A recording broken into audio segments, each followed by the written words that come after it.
Welcome to the High Fae Housewives. I'm Blakely. And I'm Kylie. We're currently working towards our Masters in the Maasverse. Our current course is focused on Crescent City, House of Flame and Shadow by Sarah Janet Maas. Today, we're chatting chappies 33 through 40. Warning, while we may be your silly gal pals, we do not recommend listening to this podcast around little ears or ears that may be offended because we say bad words and shitty things. Now relax those shoulders, unclench those jaws, clench that clam, and let's get into it. Chapter 33. Betsy Boy got a surprise when he found out Lydia isn't actually a bad gal. He, of course, wants the deets, but she's like, yeah, I'll tell you later, pal. We have 1 minute and 30 seconds to get to the car. Lydia carried Ruhn all the way to the Jeep. Baxian was given the role as gunner, which he took his role seriously because he successfully manned down like 6 cars. As Lydia, Tokyo drifts, Emmett's voice comes on the radio giving directions, and then 11 voices came on saying that they were a go all along the spine. Lydia gave Arithis the go-to to blast the Eternal City. They needed a distraction, so this was the perfect one. Plus now, Ophion has a chance of survival. Good news is they were able to get out before the Great closed them in. Bad news is Morduk and 24 Dreadwolves made it out too and are on their tail. New plan is to have the ship ready for an aerial landing. This was a really emotional chapter for me personally. I had a lot of feelings, like just very action-packed, but like poor Baxian, totally left out of the loop. I mean, it was for his sake, but it's one of the most warranted ones I've read. Like, that poor guy, what a shocker. Yeah, Baxian's life isn't great in general. You know, like he finds his mate, she dies. It's not good. Not good. Gets that tattoo destroyed, gets captured by the Asteri. Really, That's not great. He's left out. He doesn't know any of the deets. No tea is given to him.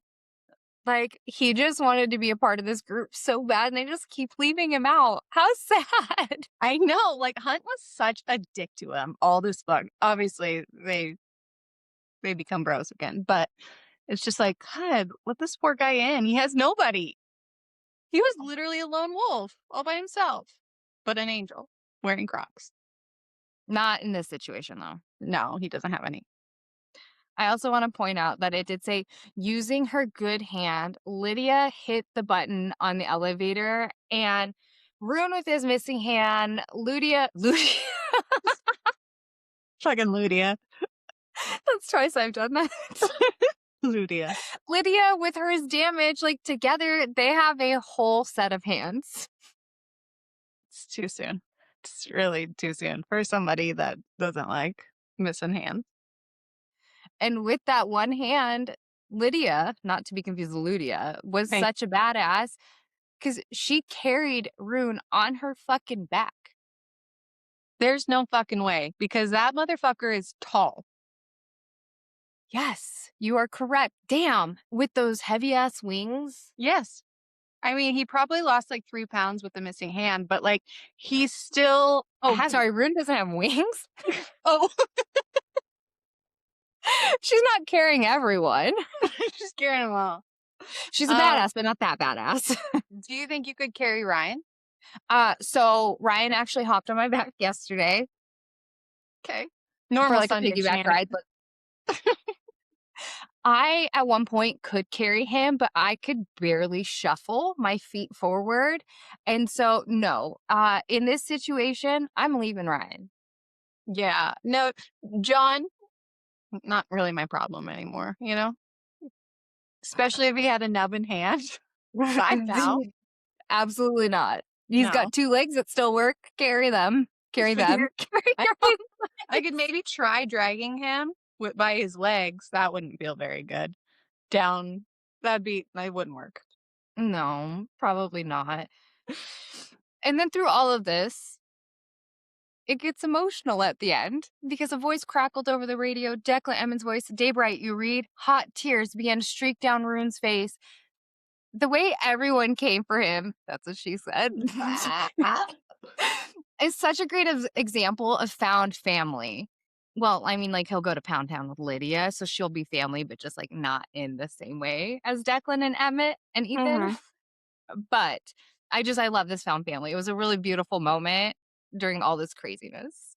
I know, and Ruhn's still being like such a little shithead to Lydia and won't talk to her or look at her. But like Declinani's just like little lone tears. Fucking Ruhn. I love their little friendship. I think it's so cute. Little friendship, these grown ass Fae men, like it's so fresh. And by the way, Ruhn doesn't have wings. Don't know where I was going with that, but I just got really excited thinking how heavy he was. I don't know. I wanted to add to the weight. No, I know why, and it's because of what we're about. We're gonna have a conversation soon. Yeah. So that's why your head is thinking wings. It is. Mm-hmm. But Ruhn still doesn't have wings there. He still doesn't have them. It'd be a lot cooler if he did. Chapter 34. Bryce took an MTV Cribs tour of the Thotham King's home with a fancy bottle of champs since her hot dad hid all the power cords to the electronics and the internet. She found Ruhn's room and snooped through that too. She found his burn cream and got emotional, but was happy he got out. In the internal city, Hunt's flabbers were gasted at what the Hind had done. Just found the lost queen of the fire sprites, set her free, and blew up the spine, all for Ruhn. Hunt tuned into what Baxian was saying about flying in when they came to an abrupt stop. There was no more road. Lydia let them know that they would be flying Ruhn to the Death Charger and that she was going to buy them time. Baxi Boy offered to carry her too, but she told them that they look like shit and to just go. They blasted off into the sky, crockless, with Ruhn between two hot angels. Ruhn watched a new white doe shoot through the olive trees and realized she wasn't coming and had two dreadwolves after her. Ruhn tried to get the hotties to stop, but no dice. There was an aerial legion after them and a lethal plunge into the water waiting for Lydia. Before I get to my point, you just said shoot through the olive leaves and realize Lydia wasn't coming, and you didn't make one joke there. My bad. I can only, I didn't want to overuse. That's what she said. But as I'm saying that, there's no overuse. There's no overuse. Like, come on now. Shame on me. Like, I'm a 7th grader at heart because I'm like, shoot through the olive trees. She's a coming. What a loser. But anyways, Hunt was talking about her and he said she was lovely.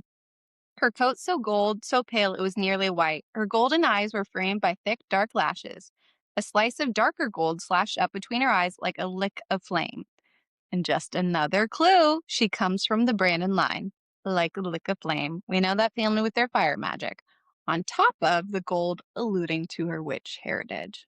Clues were all there, guys. We need to have a conversation about Ruhn, Baxian, and Hunt and this whole carrying situation. I knew it. I fucking knew it. Okay.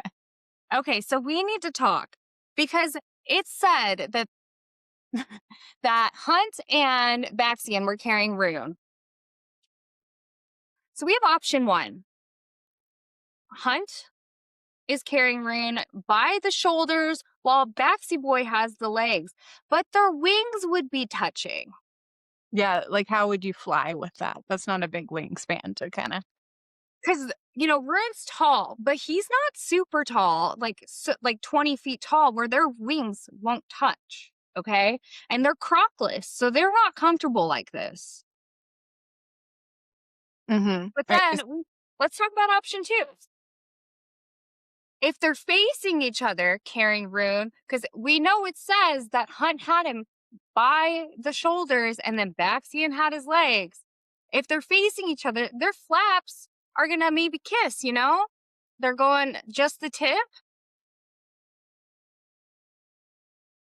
Uh-huh. Yeah. Okay, so then we have option 3.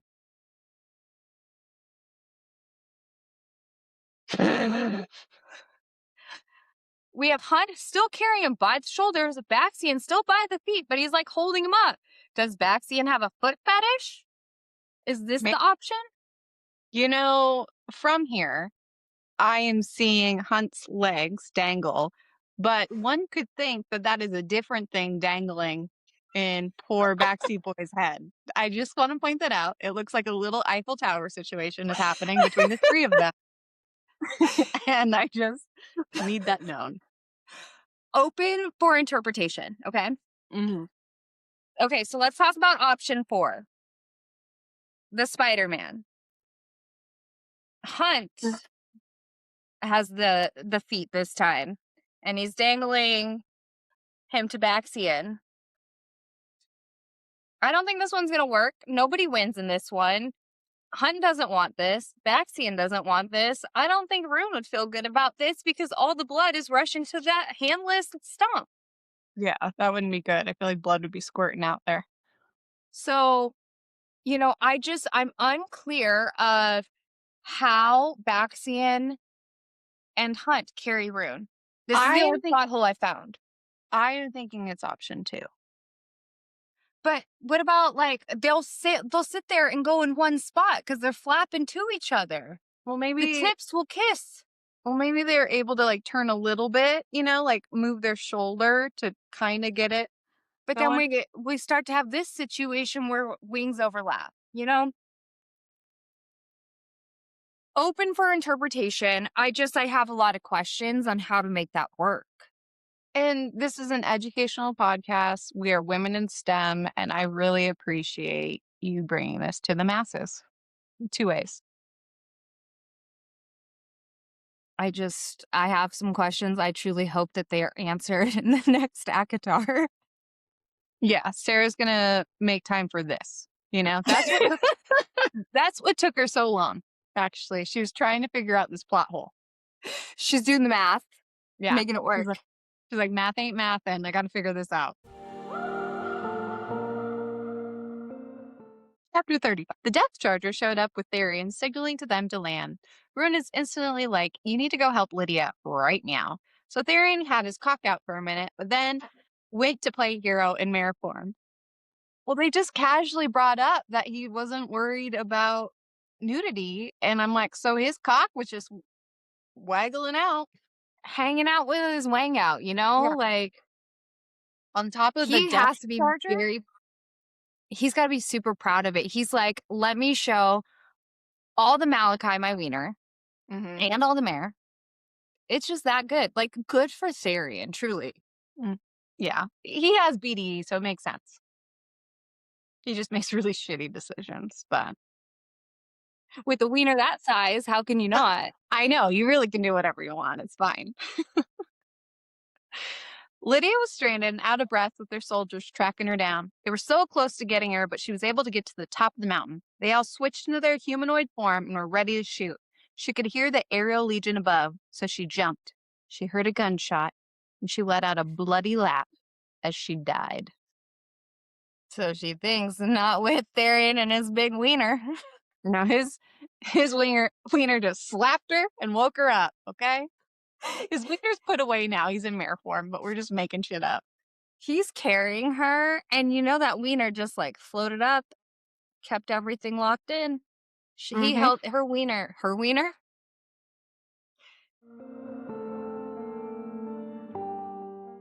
Chapter 36. Jesiba moved Ethan to her office and made him tell her everything. Ethan tells her he has to save everyone from Sabine, but Jesiba reminds him that the wolves followed him. He's being disrespectful as hell, 1L, to her snapping at her when she puts him in his place.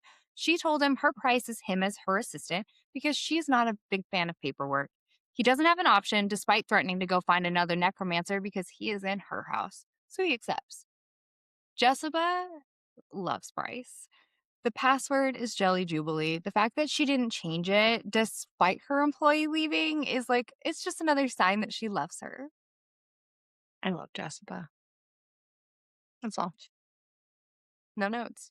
The Thought King found Bryce and forced her to talk to him. Bryce then immediately asked why he hasn't cleared Ruhn's room out, and it was a little sentimental of him. With permission, she can't help but ask, does he wonder what happened if he wouldn't have sent people after them and kicked her to the curb at 13? Her hot dad says every single day. She asked why, since he clearly still feels bad about hitting her mom. Then the Thought King admits he's jealous of Randall that he got Ember and to raise Bryce He then says he lives with that regret every day and that perhaps they could move past it. He even uses her name, but then kills the mood when she asks for help getting Hunt and Ruhn out, and he said that they escaped and vanished into the sea that morning. Okay. I do think he was sincere here with his regret, and I really do think he loves Bryce. It almost looks like he withheld information when he was like, who said they were in the dungeons?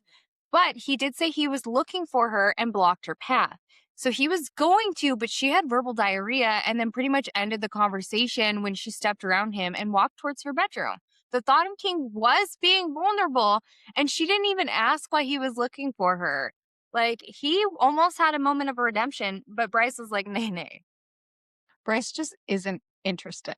And remember when she almost died in the first book, he said that like watching that was unpleasant. So he does care about her. He has a heart in there somewhere. So do we think that he's related to Lulu, or I guess more Baron? Could you imagine like a battle between Thottim and Baron? Who do you think would win? That's tough. I think that Thottim, no, I think Baron would win because of the weakened bloodlines. But in a verbal sparring match, I just wouldn't want to be around it. I'd be fucking terrified because, like, they'd be really mean. Like, I would hate for them to both be my dads, like, and yell at me. Yeah, it wouldn't be good.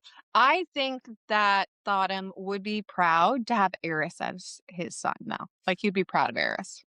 That's who he wants, not a Ruhn. But Not if you think Eris is good, do we No, I think know. he'd be proud?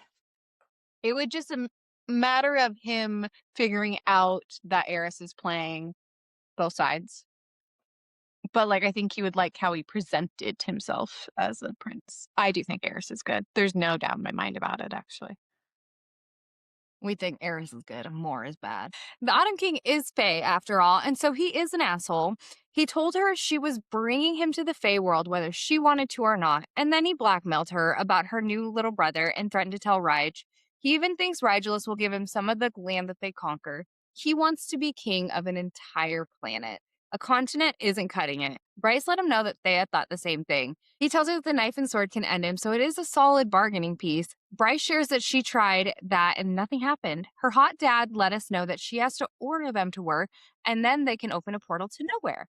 It can unmake things, made and unmade, matter and antimatter. With the right influx of power and a command from the one destined to wield them, they can be merged and create a place where no life, no light exists. A place that is nothing, nowhere.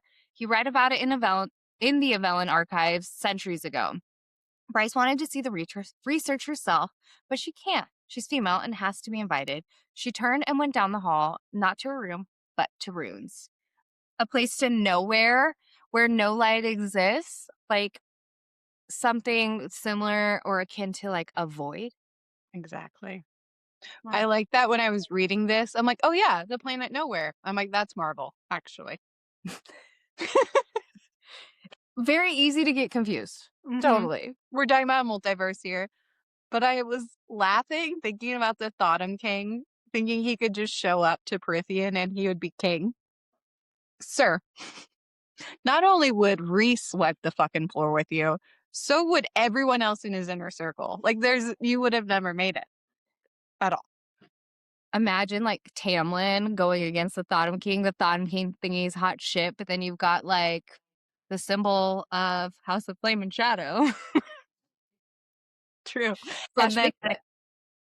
he is Bigfoot. And he could also, something that Tamlin has that he can use to his disposal that the Autumn King doesn't is his fiddle playing. And that really wins battles. Battle of the bands. I don't understand why Tamlin didn't bust out that fiddle and just lure everyone away in that big battle, It was honestly dumb. And Oversight on his part, for sure. if Reese had that power, he would have done it. He would have cured the world through fiddle playing. Chapter 37. So Ruhn is a mess. His hand stump was growing back. He wouldn't leave Lydia's side. Now I'll spare you with the disgusting details of putting her back together. Truly, I could gag. But she was knocking on death's door. Hunt had so stupid. Not Hunt rude. Hunt had a lightning bolt her heart a few times, and Ruhn was being eaten alive by guilt for being such a jerkosaurus to her. He tried talking to her mind to mind, but only darkness howled in answer.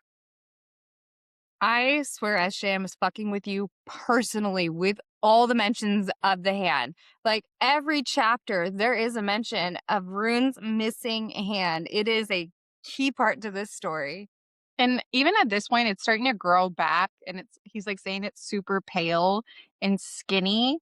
And I'm like, this is fucking disgusting. And then I keep on reading, and it's talking about Lydia and how they had to push her brains back in. And I'm like, this is not okay. Fuck you, Sarah. She really went for it in this book, and I appreciate it. Very graphic. I don't. Like, give me graphic details on sex. I don't want brains being pushed back into one's noggin. Okay? Fair. Hunt was trying to catch up with a resident favorite fuck-up, Therian. He explained that Ethan said they were a pack, so everyone did what they could to save them. Everyone's mental health was down the tubes, though. Hunty missed Bryce and was hard to decide what to do next, but he knows Bryce would want him to spread the word about what shenanigans this Sterry is up to. So next on the list is the Ocean Queen. He stopped by the gym to check in on Baxian, who, like the rest of them, was not doing well. Hunt wasn't impressed with the slave tap being back. This one felt different. Okay, so the angels are such bros. They are almost tortured to death, and now he's already back in the gym. Maybe they're just really committed to GTL, and they just had to get back to their routine. And I don't know, after this, I think they're probably going to go find a Mystic Spray Tan. Big GTL guys. But also, you said spread the word of shenanigans. Hunt's an angel. He would be spreading the gospel of shenanigans, okay? That's true. That's true. I started laughing because I'm like, talking about spreading something else. I'm like, you fucking loser, keep reading. Therian was having a rager of a pity party, fucking Ethan and his bad influence. But he ran into Sendez to ask if she could get in touch with the OQ, or known as the Ocean Queen. She was like, your wish is my command. She'll be here tomorrow, babes. She wants to speak with all of you. Oh, P.S. She isn't impressed you're on the ship because the Viper Queen and the River Queen are real pissy about harboring you. Can you imagine, like, the queen of the fucking ocean wants to talk to you? No. And like having the Vibe Queen pissed off at you as well as the River Queen, that's a lot of ancient gals wanting to hurt you. Who do you... Yeah, I don't know who's scarier. Like, all of them being mad at me. I don't like people mad at me as it is. No, I think the Ocean Queen... River Queen? Nay. It goes between the Vibe Queen and the Ocean Queen because I think the Vibe Queen has a lot more powers we don't know about yet. I hope we learn. Maybe that's what Sarah's working on too. That and figuring out the whole flying situation, that plot hole. Chapter 38.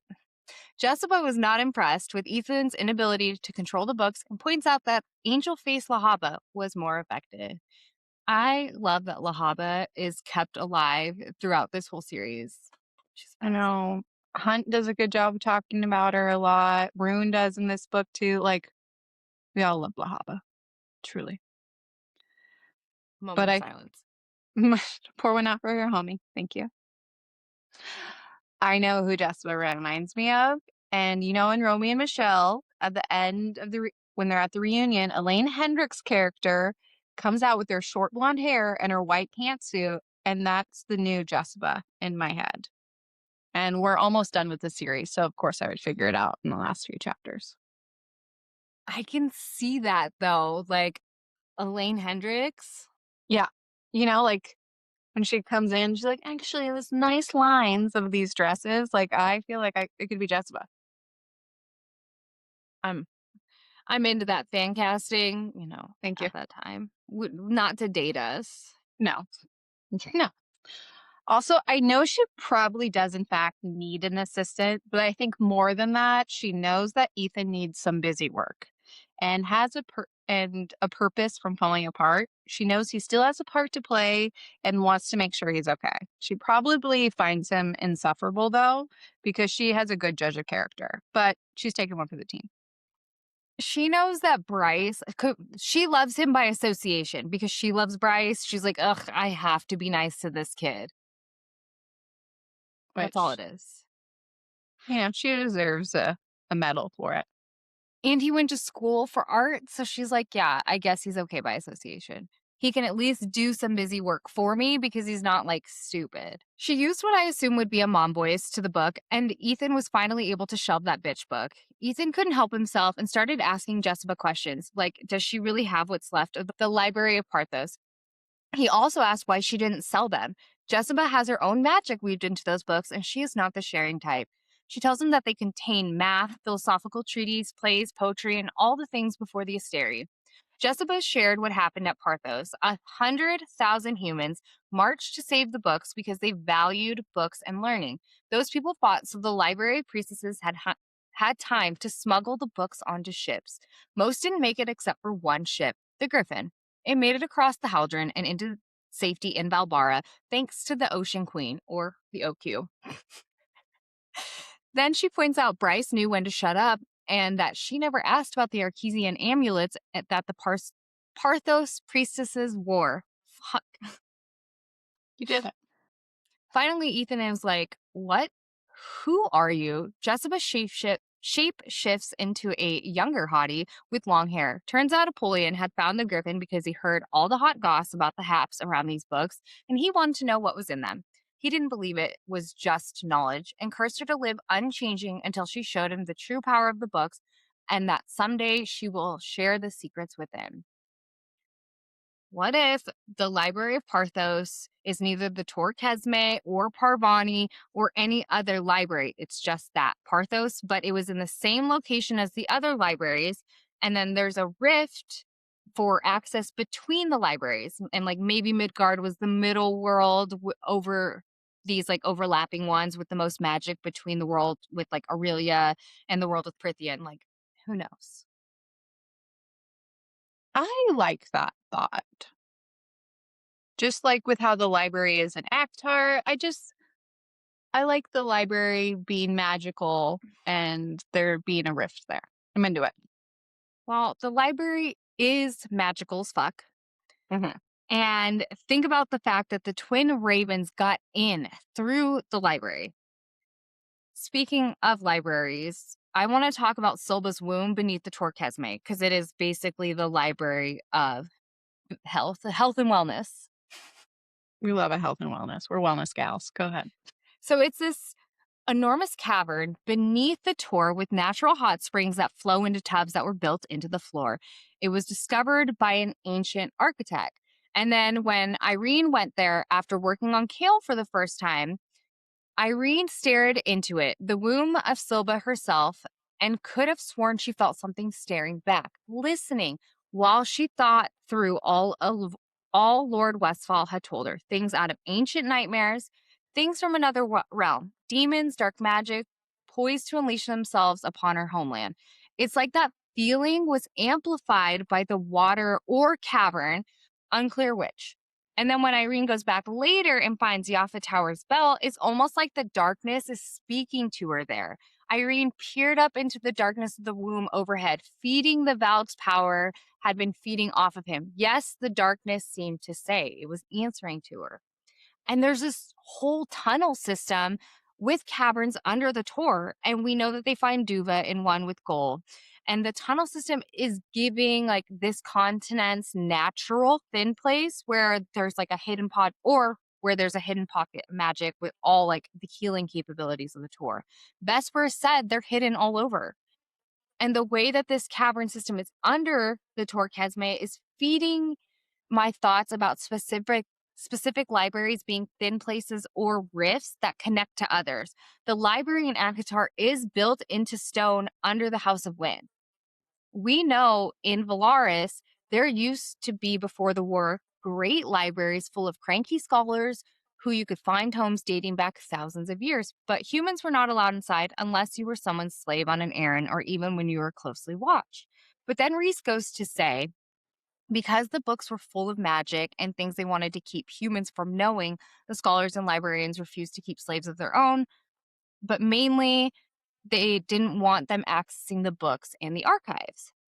And then Feyre asked what happens to all the libraries once the wall was built. Most scholars had enough time to evacuate and they were able to winnow the books out, but if they didn't have the time or the brute power, they burned the libraries rather than let the humans access their precious information, which it sounds similar to the Asteri burning Parthos, but them doing it themselves. And then she said, but I mean, they don't have magic. Humans don't have magic. And Reese says some do, usually the ones that can claim distant Fae ancestry, but some of those spells don't require magic from the wielder, only the right words or use of ingredients. It sounds like word marks. And then Feyre and Reese enter the library. And who runs this library? Priestesses, just like Parthos. I think Jesiba isn't telling us the full story about the books, and I think humans definitely had magic through right words or use of ingredients, like Reese said. Tell me why there were priestesses working in the library at Parthos and the libraries that got burned in Prithian. Like, there is way more to these libraries and way more to these books. And what about, like, when Jesiba said a great civilization lived on Midgard long before the Asteri conquered it? What if there's stories of the gods in there? Like, there's got to be more to that human civilization, and that's why the land is so rich with magic. So, first, if we believe that the Tog world is in fact Midgard, but due to multiverse and being separated from time and space, one would believe this would be after maybe the Tog world's downfall, right? Where the humans left and they rebuilt after the Fae were gone. Magic was still living in the land and hadn't been fully destroyed, and maybe these books have secret key information. Like, Nameless is my price. What if that has the actual records of who was there before and they're not actually lost? And then what you were saying about just like the library under the House of Wind. Well, the House of Wind is sentient, right? It talks to her. Like, and if somebody was staring back and like Silva's, which we think they're different places, but it's just the library is interesting. And we'll go into it a little bit more, but like, It's like the cavern systems and the water. I don't know what it is like the water, but like islands are near water and like the thin places, but just like all these libraries have access to other places. I don't know. They're just really suspicious to me. well, and it's obviously different series, but like what Rebecca Yarrow said about like where would magic be the strongest, and it's where there would be a geological change. So that's like volcanoes under mountains with water, like it all that would be a thin place where it'd be magic would be higher, right? And especially if all these worlds are on top of each other, you're probably getting magic from the world underneath you. Do you get what I'm saying? Yeah, I'm just like, I'm really hoping that Sarah addresses because like she brings up libraries in every series.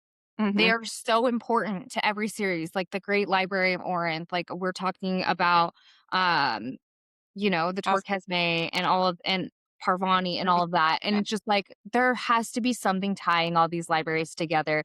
And I feel like there has to be a rift or some way to access. Like, why are there Well, well, like we're gonna get into it in a minute too. and then just like how there's certain books that are available at the same time in these worlds. Like, how do you have access to all of them? Mm-hmm. Lots of thoughts. Ethan is like, I thought you were a witch. She's like, well, at first I was a priestess at Parthos. Then, when the witch dynasties rose, she thought she could just vibe with them. But now she's a sorceress. She got her magic from Apollyon, who had just eaten Sirius. Something happened and it transferred over. She had 15,000 years to master what's left in her. She said she Oh, won't be ready to start aging again until it's time for a world to emerge, for a world to emerge where these books will be truly safe at last. We're given so much here about Jesiba, but not enough. Like, what made her think that she could find similar companionship with the witches? Which witches, by the way? I don't think it was right. Kraken. No, I don't believe so either, just because of exactly what I'm going to say. So There's a lot here, and let's get back to like the priestesses that you just mentioned and libraries having them. Now, in the ACOTAR library, as you said, also had priestesses, but that's because Reese kind of gave them a home there. He even says a library is a temple of sorts, and then he had this grin when he said it. Then we, of course, have Ianthe, we have and other high priestesses. Now, by a definition, a priestess is priestess is a woman authorized to perform the sacred rites and or duties of a religious organization, often used for pagan and witch-related titles or positions. So what were these priestesses in Parthos doing? In Tog, there's also the priestesses performing Yulma ceremony. The blue blood matron was said to be more a priestess than a warrior. The blue bloods had priestesses. Mala had high priestesses. So I'm just looking at the connection with specifically the blue bloods being with the priestesses. Kind of interesting.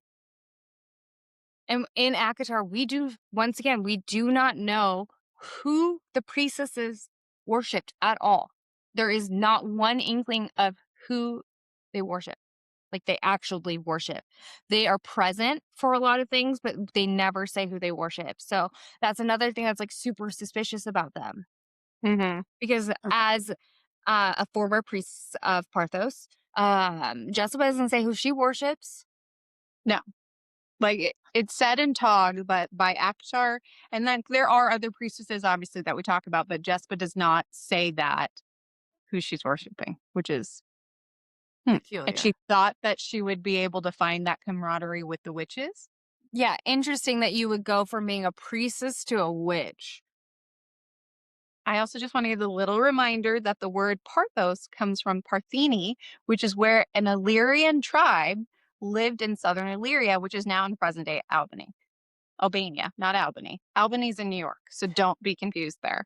These Illyrians worshipped a supreme god known as Jupiter. Jupiter was the god of sky and thunder and the king of the gods. Now, he was the equivalent of Zeus in Greek mythologies, and he was brothers to Neptune and Pluto, which were the Greek equivalents to Hades and Poseidon. Just bringing that up only because of the name and how Sarah picks her things. I'm like, who were the priestesses?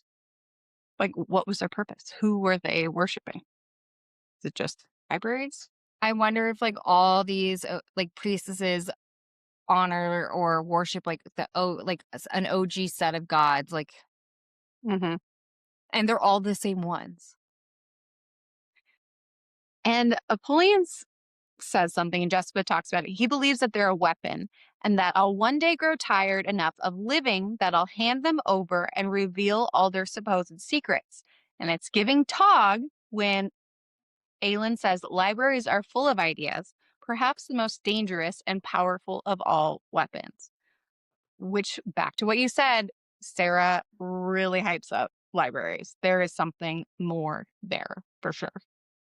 Yeah, because why would Jesiba work so hard, imbue her own magic into these books to protect them? Obviously, knowledge is very important, but like, there's got to be some fucking answers in there. Some like deep secret civilization, caverns in the Grand Canyon. So, like, Obviously. yeah, Savages. Like, there's a lot in there. And like one of the books she says that was like just a bunch of numbers. And I'm like, for what? Just numbers? Like volumes of numbers? How does that make sense? yeah, mythological number, like just a book of made up numbers. And it's like, why are you sharing that with us? Just like going back to the titles of books when she was in the library and, you know, the Queen with Many Faces and stuff like that. They all have relevance. Like she says that she just like picks random things sometimes. Like, no, No. silly gal. She's a nugget gal. I also want to talk about the description of how Apollyon changed her. When Apollyon found my ship, he was ripened with power. He had just consumed Sirius, and I don't think he intended it, but when his magic touched me, something transferred over. So Sirius was obviously an Asteri, and Asteri have the power of taking their essence and putting it into a different body. So if Apollyon touched her, and he essentially had Sirius inside of him, that's what she said, you could make the argument that her essence of power could have jumped into Jesiba without meaning to, And now Sirius means glowing, and Jesiba's power does in fact seem to glow. I feel like she's got to have a Siri level power. Well, she does. There's no way she doesn't. I think she What if consumed. she's Sirius reincarnated? I think that's kind of what happened. Is like the power went into her when Apollyon like touched her, on not meaning to.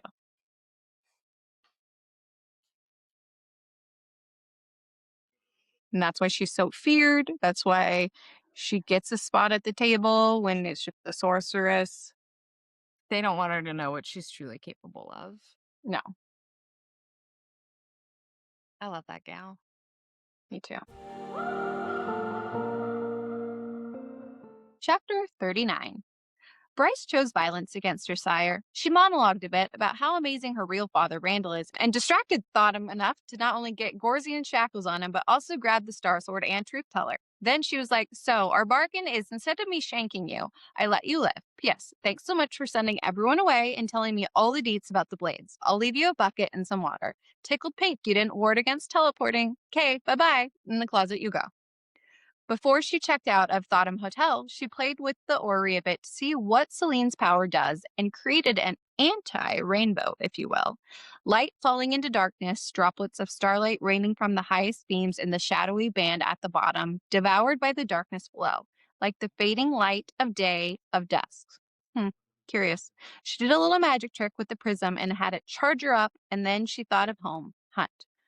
So reading this and saying it's the anti-rainbow, it does make me think about an ACOTAR in Valaris having the Rainbow District, and then that is where that art dealer made the void, the tapestry, what's the void with the silver in it, meaning hope. It's feeling a little like this. There's a nugget there. She tied that in. Mm-hmm. The anti-rainbow? Honestly, I kept thinking it was like a Train song, like the droplets of starlight raining. Like, I just feel like Train really could have jumped on this movement. I really could have. You know, it's not too They late. want drops of Jupiter, though. Oh, now it's going to be stuck on my head. Ruhn was busy staring at his weird-ass hand, and then he looks up and sees Lydia staring at him. She wants to know if she's dead. I was singing a song when I wrote that. Dead or alive. She asked where they were, and as soon as he said the depth charger started moving. She ran down the hall and looked into a room that said Year 9. Tears rolled down her cheeks. There was a golden-haired boy with blue eyes and another boy with dark hair and golden eyes. Lynn's like, you have brothers on this ship? And she's like, nay, they're my sons. I love that we say nay. Well, you said it and it will not leave my vocabulary. But now I'm just like picturing all of them like a little medieval, just nay, my sons. Nay, my sons. Chapter 40. Ruhn was shocked that the hind was a MILF, as she asked the head of the school to meet her twin boys, but Director Kagani said it was disruptive, so let's talk after school about a good time to meet your kids, get cleaned up, and eat a piece of bread. Lydia said all right again, and that's when Lydia fainted. Can you imagine the adrenaline that she had? And then when she couldn't meet them, her body just like caught up to her. Like, I get adrenaline after the week that I've had, but like I can just imagine it emptying and then passing the fuck out.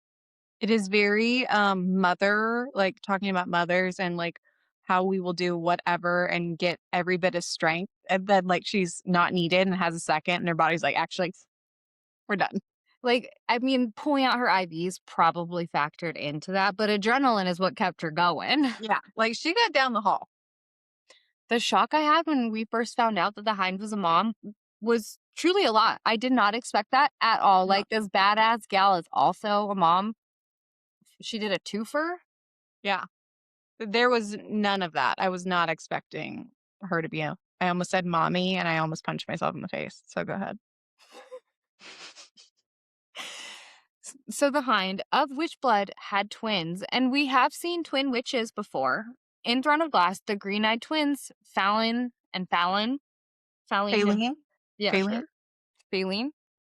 Yeah. You know what? As Sham said, we can say it however we want. So it's Fallon and Fallon.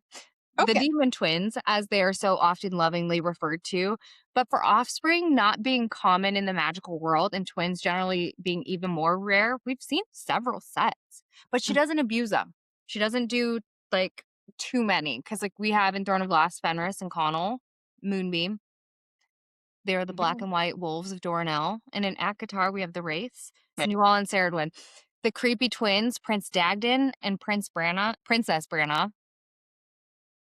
Okay, those two were fucking though, right? Like I felt like it was incestuous. I mean, so probably they're really weird, but what if they're meant to? It's like a to become one situation. Because they were giving Game of Thrones twin incestuous Hold behavior, that thought, because they are the nephew and niece of the King of Hybern. right? We know that Gwyn has a twin, but her sister's not alive. And then in Crescent City, we have Shahar and Sandriel. But back to Princess Branna and Prince Dagden that are likely incestuous. We know that Lydia's son, Bran, is named after Bran and Galathinius, and they're like related. But why does Prince Dagden sound like Daglin and Princess Branna sounds like Brannon with the start of Galathinius? Why do the incestuous twins sound like they've got some relations?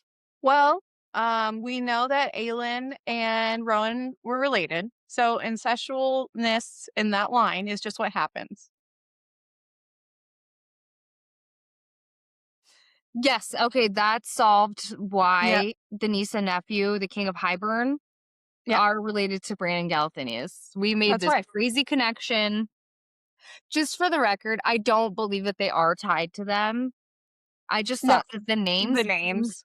similar to Daglin and Brannon is weird. It is. Like, of all people to connect it, it's like those twins. Yuck. It's her wink wink of them being incestuous. Just like Aelin and Rowan. There's one in every book, okay?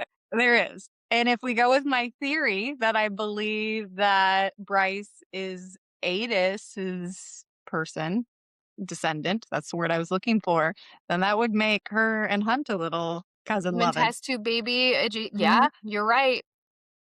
So we keep it in the family. That's what we do. We sure do. All the most powerful families do this.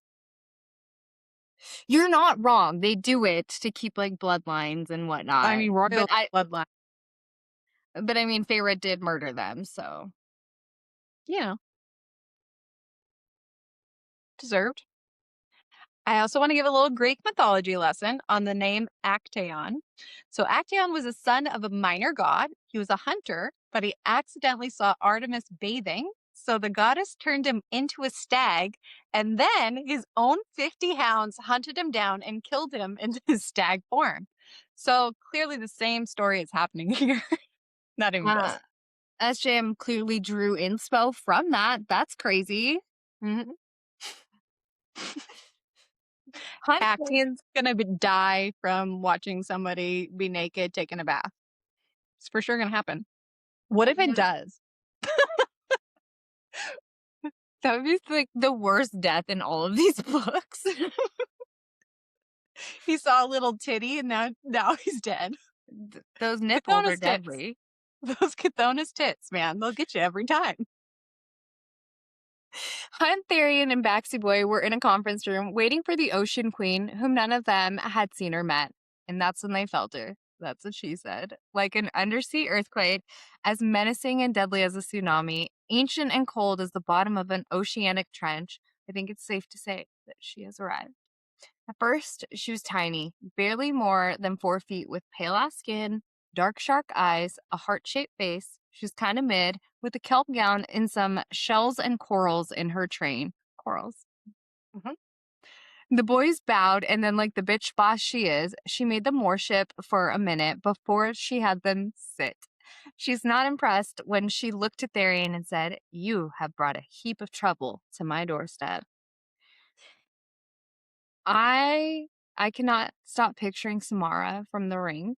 with a train that has some, like, plastic rings, like the ones we were told to cut up or dolphins would get stuck into them. Mhm. Like, I just picture her with, like, trash in her train because that's how we treat our oceans.